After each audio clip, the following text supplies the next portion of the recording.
자, 지난 시간에요. 모두를 그야말로 경악하게 만들었던 관우의 칼날 혹시 기억나시나요?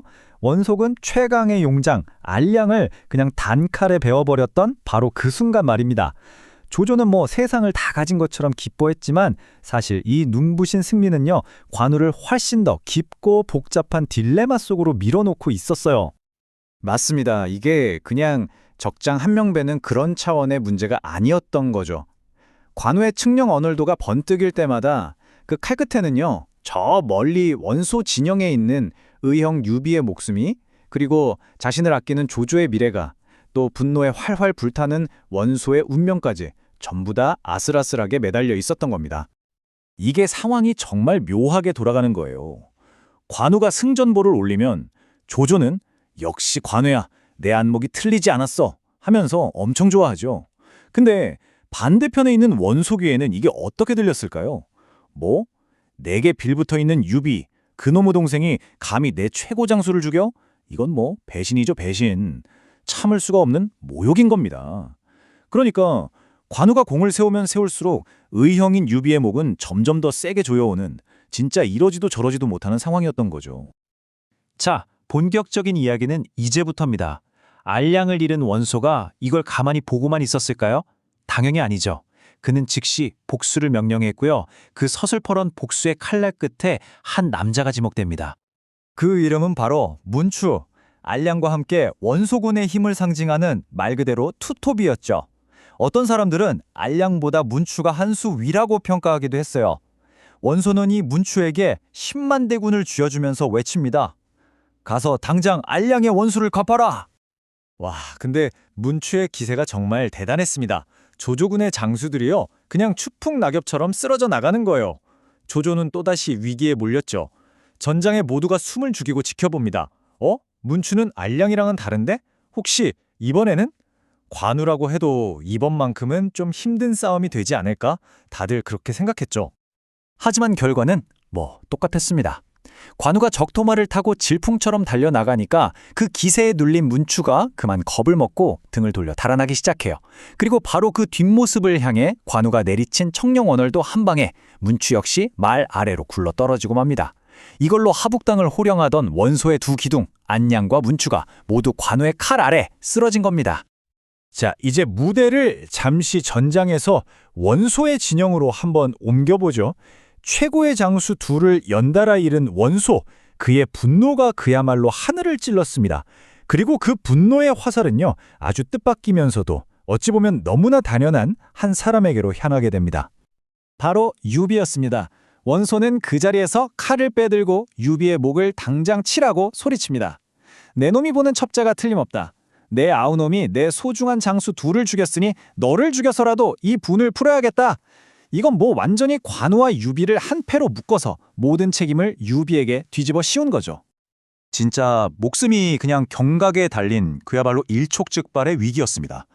하지만 여러분, 여기서 유비의 진짜 모습이 드러나죠. 그는 당황하지 않고 침착하게 원소를 설득하기 시작합니다. 이건 조조의 계략입니다. 저와 관우 사이를 갈라놓고 공과 저 사이도 이간질하려는 속셈입니다. 제가 편지를 보내서 관우를 우리 편으로 끌어들이겠습니다. 이 절체절명의 순간에도 유비는 그 뛰어난 말솜씨로 간신히 목숨을 건집니다.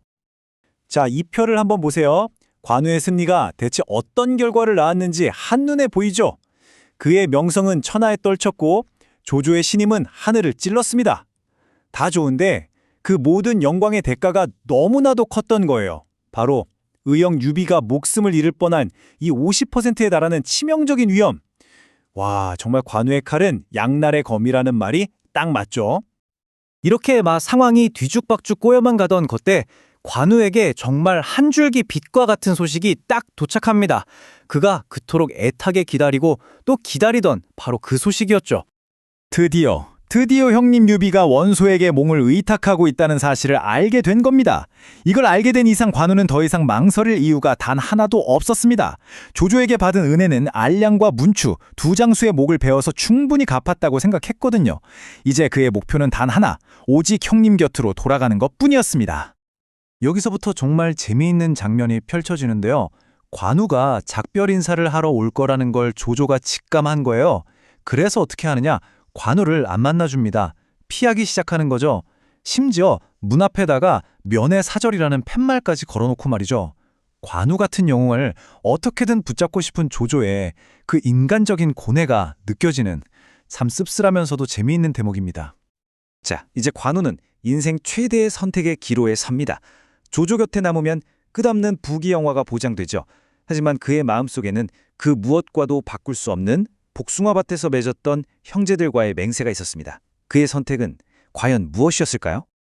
조조가 뭘 줬는지 한번 보세요. 진짜 어마어마합니다. 셀 수도 없는 황금, 아름다운 미녀들, 한수정후라는 아주 높은 벼슬, 그리고 천하제일의 명마인 적토마까지. 어지간한 사람이라면 가질 수 있는 모든 세속적인 욕망을 다 채워준 거죠. 하지만 관우가 지키려고 했던 건 이 모든 걸 합친 것보다도 훨씬 더 소중한 단 하나, 바로 도원의 맹세였습니다. 그래서 그는 결심합니다. 바로 괴인봉금을 하기로요. 이게 무슨 말이냐면요. 괴인은 벼슬의 상징인 도장을 걸어둔다는 뜻이고, 봉금은 하사받은 금운보화를 모두 봉인한다는 뜻입니다. 한마디로 당신이 준 모든 부귀영화 나에겐 아무 의미 없습니다. 나는 오직 의리를 따르겠습니다. 라는 위대한 선언인 거죠. 조조가 계속해서 자계를 피하니까 관우도 더는 기다릴 수 없다고 판단을 내린 거죠. 그는 조용하지만 아주 단호하게 떠날 채비를 시작합니다. 이 장면이야말로 삼국지 전체를 통틀어 가장 위대하고 감동적인 작별의 시작이라고 할 수 있습니다. 그의 행동에는요, 진짜 1초의 망설임도 없었어요. 먼저 조조에게 보내는 작별 서신을 정중하게 써 내려갑니다. 그리고 하사받은 모든 황금과 재물을 창고에 그대로 쌓아두고 문을 봉해버리죠. 한수정후의 인수, 즉 도장은 대청마루 대들보 위에 딱 걸어둡니다. 그리고 마지막으로 두 형수님을 모시고 길을 나서는 겁니다. 이 장면 한번 머릿속으로 그려보세요. 텅 빈 저택, 대들보에는 주인을 잃은 후작의 도장이 덩그러니 걸려 있고요. 창고에는 산더미 같은 황금이 주인의 손길 한 번 타지 않은 채 그대로 봉인되어 있습니다. 그럼 받은 모든 것을 제자리에 돌려놓고 오직 자신의 의리와 청룡원을도 그리고 두 형수님만을 챙겨서 떠난 것입니다. 이렇게 관우는 자신의 모든 것을 걸고 자신의 충의를 증명하며 길을 떠났습니다. 하지만 여러분, 조조의 허락도 없이 그 거대한 영토를 가로질러서 적국인 원소의 땅으로 향하는 이 여정.